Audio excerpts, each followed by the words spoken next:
So today I'm here with Jack Scott. We're in Ottawa, Ontario, and we're looking at his HO scale model railroad, which depicts quite an eclectic group of interests. And so, Jack, I'd like to hear a little bit about where you got started in the hobby, maybe when you were a young fellow. Oh, yeah, way back. Yeah. Lionel, you know. Like Okay. the 1950s. Yes. Yeah. Yeah. Never had a layout, really, just on the floor, kind of. Yeah. Then I built a layout at my parents' house. But it was the old-fashioned layout where it was like 15 feet square. Sure. And every time there was a derailment, you had to crawl underneath. Yeah. It was just terrible as a design. It's way better when you have a around the wall. Yeah. So when did you start this layout? Well, about 1980. Yes. In a different house, and then in '84 we moved here. Yeah. And I did some work on the basement, and then I was free to go for trains. Yeah. You constructed the layout. What sort of benchwork techniques did you use? Well, on the wall over here, it's suspended on the wall. Yes. There's no, it doesn't touch the floor. Oh. And it's about 2 feet wide. But whereas here, we wanted some off the floor storage. Yes. So a lot of this was a little more than 2 feet. Yeah.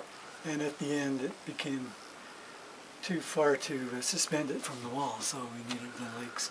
So in this particular layout, when you decided to go around the room, was that just something that came to you, or is it something that you saw in model railroading? Well, it was end to end. Yes, point to point kind of thing.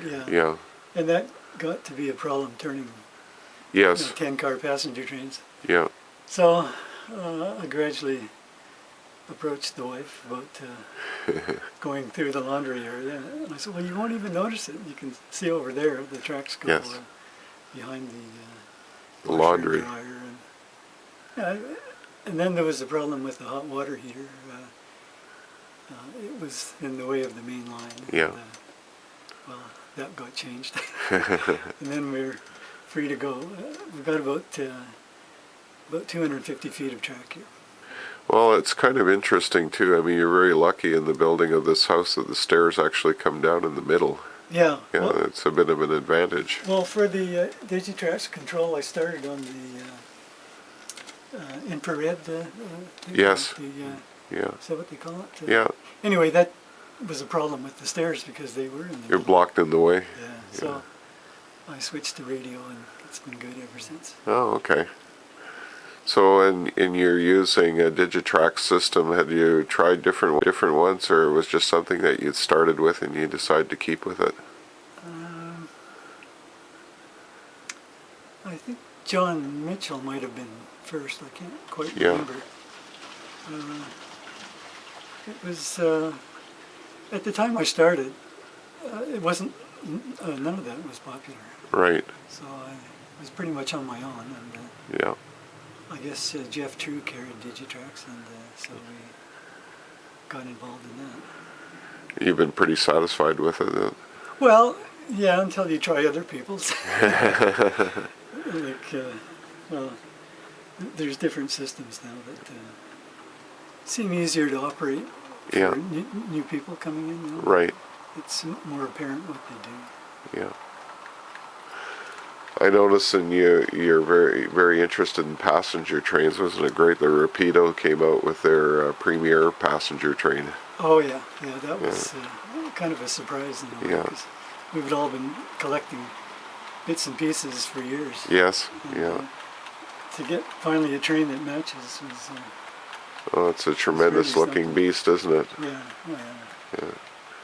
Well, they did a very fine job on it.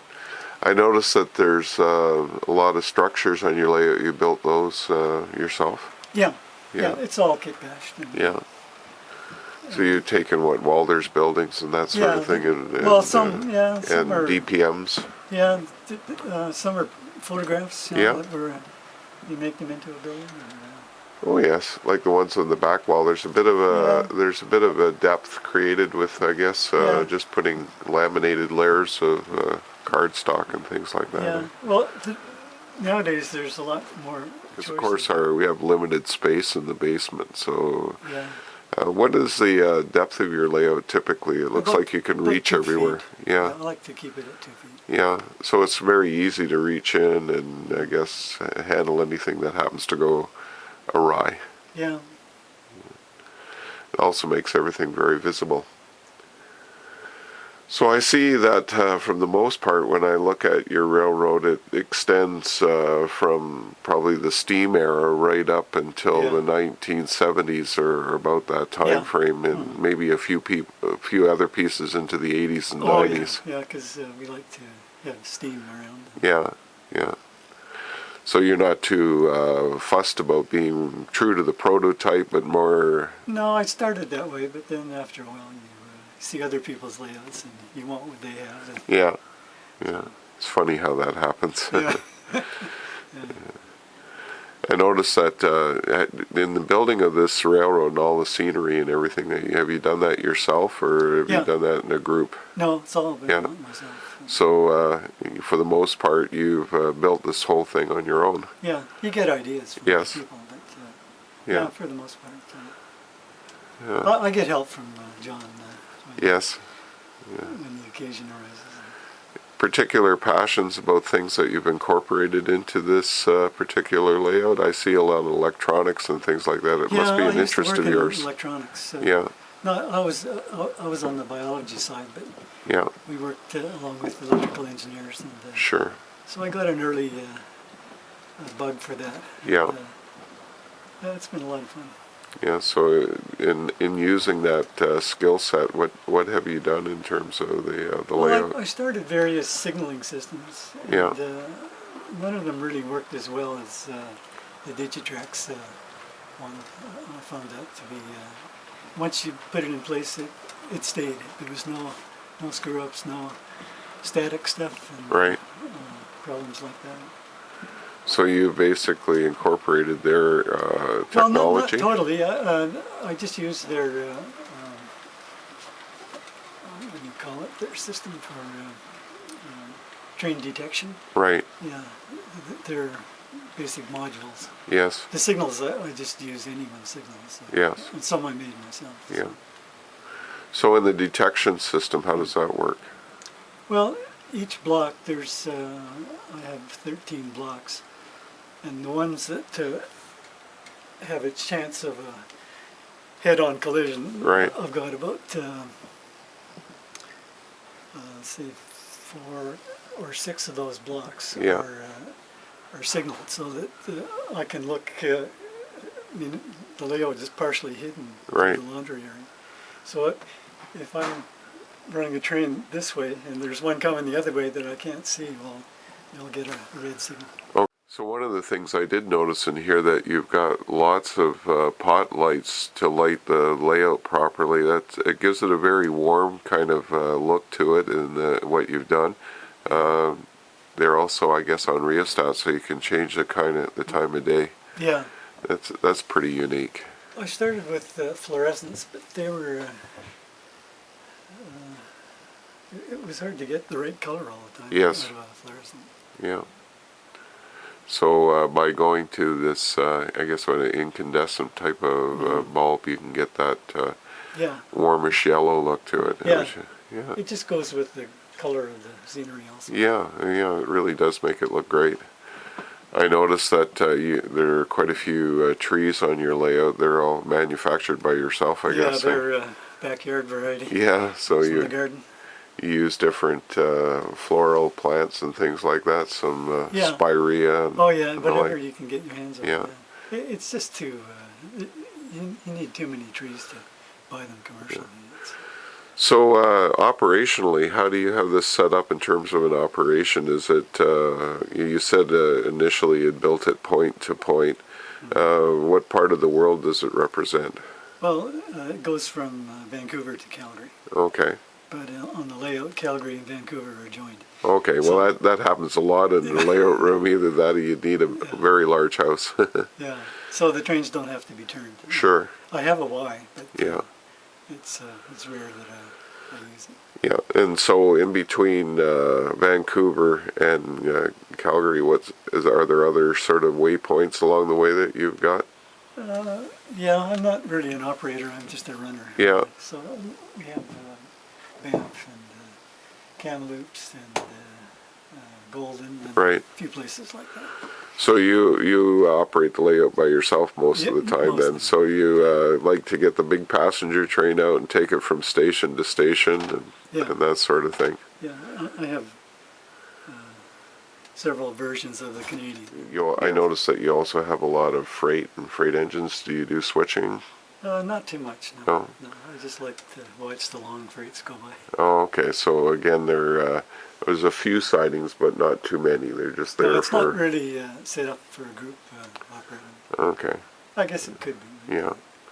So you don't use a card system or anything like that? You just basically just enjoy the running of the trains? Try to keep it simple. Well, that's all right. Yeah. So you've had this layout now for a number of years, I guess, as you said. So now that it's getting close to completion, what's happening? Are you upgrading things or changing things? Just adding more trains. Different kinds of different eras, I guess. Right. Well, that's very interesting. Do you think it's about time now we can go and have a tour of the layout, maybe some of the highlights starting in Vancouver and making our way to Calgary? How about that? Okay. Okay. So we're over here in the workshop area, and this is quite the table with all kinds of tools and things. Can you tell us a little bit about that? Well, the lathe is what I use the most. Yes. It belonged to my grandfather, and he was a watchmaker in the good old days. Oh, yes. That is quite a beautiful lathe. Yeah. Well, it's really essential for the small model railroading work. Yeah. And I see that you've got vices and drill press and soldering iron. Yeah, you can never have enough. And they're nice mini tools too. Yeah, you have to get them into a small space. Yeah, and drill presses. Well, that's the other thing that's so essential. Yeah. The drill press. And of course, endless supplies of screws, bolts, nuts and bolts, and things like that. Yeah. This is quite incredible. And then I see that the layouts on the layer itself is to help with that around the room concept. So here we have the beginning of the layout to some degree here. This is the Vancouver passenger station. That looks like a kit bash that you must Yeah, I put think together. it's started off life as a powerhouse. Yes. Plus a number of other buildings. Yeah. One thing that's very unique about it is the modernization of it with the glass piece over the front. Yeah, that may not be exactly prototypical, but Vancouver did modernize. It did, yeah. And it's hard to get good information on what happened when. Yes. The Canadian Pacific more or less stopped operating passenger trains, and their new systems took over, the sky trains and things like that. So you must have used some kind of architectural material to build that one up, or? Yeah, my dad was an architect, and he built models when he was at university. Yes. So maybe that's where I got the bug. Yeah. So, but it looks like individual styrene pieces and the glass. Yeah. Yeah. Yeah, it was quite difficult to build actually, because I wasn't really going by any prototype, just various pictures. Well, it looks like it should fit the part very well, though. Well, the station itself was somewhat like this. Yes. It was on a kind of a hillside, and ground level was different than track level. Yes. Yeah. Oh, that's very interesting. So, in your concept, going west, are we going to the right then from here? No, we're going. Yeah, if that train. This train is eastbound. This is the end of the line. The line. Okay. Yeah. So this is Vancouver. So if we go to our right, then we're heading into the Rocky Mountains, I take it. Yeah. Okay. This is your Canadian Pacific locomotive facility. That's very nice. What sort of kit was that made from, or is that another scratch build? No, that was a typical diesel shed. Yeah. But the track rarely lines up with what you have. Yes. So it had to be moved over to align with the tracks. So that was from the actual framing and everything is from a kit then, is it? I forget exactly what kit it was. Yeah, because I don't think I've seen that one before. It looks very nice. Well, it was handy to fit the spot. Yeah, and a couple of sanding towers and some fuel stands and lots of oil drums, eh? Yeah. Can I dim the lights here? Sure, there we go.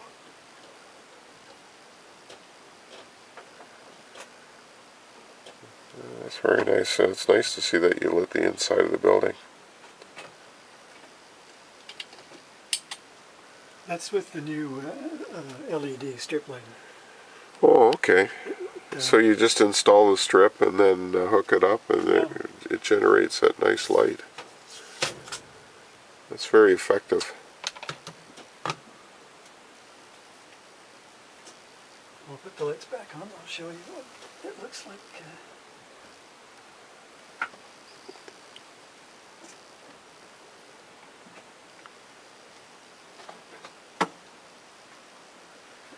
These are the LED strips. Oh yes. And they come in different densities, so that... So these were, are these like made in China and imported, or? I think so, yeah. Yeah. They're American. They're, we buy them at Lee Valley. Oh, okay. Yeah. Well, Lee Valley's a really good shop for finding goodies, that's for sure. Yeah, that's... So installing a strip like that, then you cut what you need. You cut what you need and just add 12 volts. And add 12 volts. And where is that connected onto these little copper connectors? If you don't like doing your own soldering, you can you can use plastic clips that go on the ends. Oh, okay. So it's completely without solder. Very nice. Yeah. And with 3 different densities, you can have whatever light you feel is right. I've done a lot of the passenger cars in LED lighting. Okay. These are the Rapido. Yeah. Some of them are the Walders type cars, and I guess different manufacturers. Yeah. So by putting the strip lighting in with the 12 volts, it works without a... The only thing you have to do is protect it with a bridge rectifier. Okay. And then you add a resistor and a capacitor, and you've got lights that stay on even when you're going over they some last rough for spots. about 30 seconds. Yeah. So it's ideal. Oh, that's and you very can do cool. it for $10 a car. Oh, that's very reasonable. Yeah. Well, that's something that we've learned today that I'm sure people really quite enjoy, the fact that you can do something like that and on your own, and just a piece of strip, very thin, that runs along the top, and a few electronic gizmos. So. There's a typical, I think that's a River Aussie car. Yeah. And that's been... So that's what you end up with. It's a very nice level of lighting, isn't it? Yeah, you can have whatever you want, and then if you tip the car off the track, it stays lit. So. Yeah. There's no blinking, flickering. no flickering. Very nice indeed. Well, that's an interesting thing. That's about 8 or 9 LEDs per car. Right. Whereas Jason's stuff is, like 20. Right. Well, you know Jason. Yeah. Yeah. So it looks like you've got it enters a Y here. Yeah, that's the main Y. Okay. I can turn a 10-car train. And then you got something through the wall there, it looks like, in the back, another Y at the lower level. I'm waiting for the neighbor to take up model railroad. We'll be in business. So that's your imaginary going into another space. Yeah, there was a CN connection. Okay. And then you got your grain elevator on the lower level, and then we're into the Rocky Mountains. So what technique did you use to build your mountains? Well, I started off, of quite a few years ago. This is aluminum foil Okay. with that ceiling plaster stuff Yes. put over top.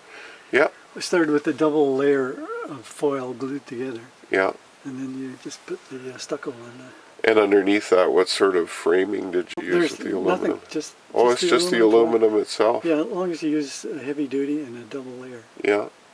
Whereas here, I graduated into styrofoam, Yes. and it was much easier and much more stable. So you got a really nice texture on that. Did you use like a sanded painting technique or Just latex. latex paint? Yeah, just with the brush. I didn't spray anything. Okay. And then you just put your ground foams and dirt on top of that and Yeah. just dusted it on while it was wet? No, that's probably glue of some kind. Okay. Yeah, no, I didn't do everything at once. So we've got all the good mandatory tunnels and huge bridges across the river and that sort of thing to really create a nice Rocky Mountain look. I think this is the woodland scenes, water. Okay, yeah. More of your nice garden variety SPIREA trees. Oh yeah, you can't have enough of those. No. Yeah. So then we are continuing along through the Rockies here, and we come to the town of Revelstoke. Yeah, unfortunately Revelstoke and Banff are pretty close together. Well, you know, that's what we have to do, eh? It's Yeah. called compression, and every railroad you have to do that, so that's the way it goes. Yeah. And you got a nice, it looks like a photographic backdrop that you've incorporated into the canyon there. Mm-hmm. That's kind of neat. You got another line, the CN line, running happily along, right? Yeah. That's all right. Then we're into our Banff station. And so Banff, where do we go next then if we're following your railroad? Banff will run right into Calgary. Okay, and into Calgary. And this is your modeling of Calgary over here. Well, sort of the beginning of it. Yeah. In Calgary, the station tracks disappeared under the buildings. So Yes. it's Yeah. hard to really see the station. I can see that over there, yeah, the Calgary station. And you used a mirror on the wall to create depth there. Yeah, That's a pretty nice idea. Tried that years ago. You get a lot of people going whoa, whoa, whoa before they hit the train coming the other way. Yeah. And then the train runs along behind the Behind the washer. washer and dryer along the back wall. Now you have a piece that's in the middle here too as part that lengthens your run, I guess, eh? Yeah, that's how you get the 200 feet. Yeah.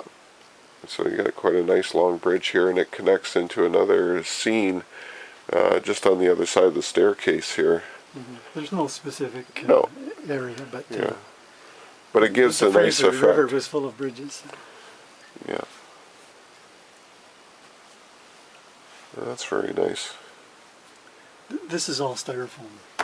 Right. This part here. Well, you got a nice eye for color. I've been out west a number of times, and that's what it looks like. Yeah. So, okay, Jack, I guess what we should do now is get an opportunity to see some trains running.